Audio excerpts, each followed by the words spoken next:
اچھا حضور، سوال ہے، سورۃ الطلاق کی آیت 13 میں اللہ تعالیٰ فرماتا ہے کہ اس نے 7 آسمان اور 7 زمینیں پیدا کی ہیں اور ان کے درمیان اللہ تعالیٰ کا حکم یا امر نازل ہوتا رہتا ہے. تو حضور اس امر سے کیا مراد ہے؟ امر سے مراد تو بے شمار مراد ہے. اب تفاصیل تو اس کی بیان ہو ہی نہیں سکتی. خدا تعالیٰ کا جو تقدیر ہے وہ اگرچہ حاوی ہے سب مستقبل پہ، لیکن اس تقدیر کے اندر بعض نقشے بنے ہوئے ہیں کہ فلاں وقت یہ بات کیوں ظاہر ہوگی، فلاں وقت یہ بات کیوں ظاہر ہوگی.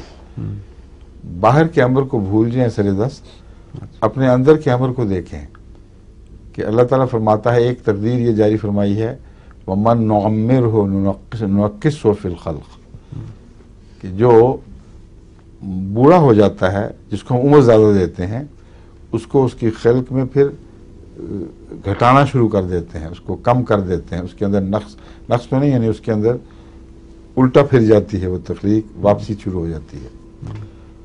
تو یہ امر جب بچہ پیدا ہو اس وقت تو نازل نہیں نہ ہوتا یہ امر، حالانکہ ہمیشہ سے نازل شدہ ہے، لیکن جب بچہ پیدا ہو تو اس کو حکم نہیں ہے کام کرنے کا، اس امر کو اجازت نہیں ہے ابھی برسر عمل آنے کی.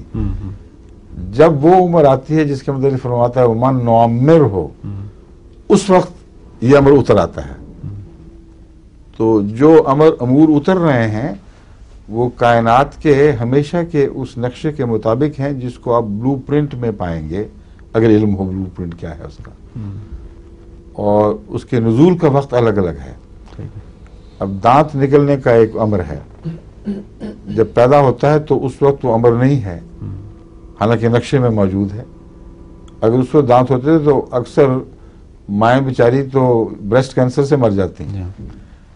وہ دانت نہ ہونا ایک نعمت ہے، اور جب دانت نکلنے شروع ہوتے ہیں اس وقت تک دودھ یا چھوٹ چکا ہوتا ہے یا بچے کو اتنا سلیقہ آ چکا ہوتا ہے کہ وہ اس کو پتہ ہے کہ میں نے احتیاط کرنی ہے، یا چوسنے کا ایسا سلیقہ آ گیا کہ اس سے دانت کی ضرب نہیں پہنچتی.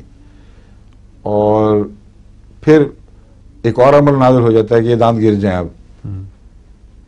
پھر ایک اور عمل نازل ہو جاتا ہے کہ اب اگائیں. تو نازل ہو رہے ہیں، ہم دیکھ رہے ہیں ان کو، لیکن مقدر پہلے سے تھے. ٹھیک ہے.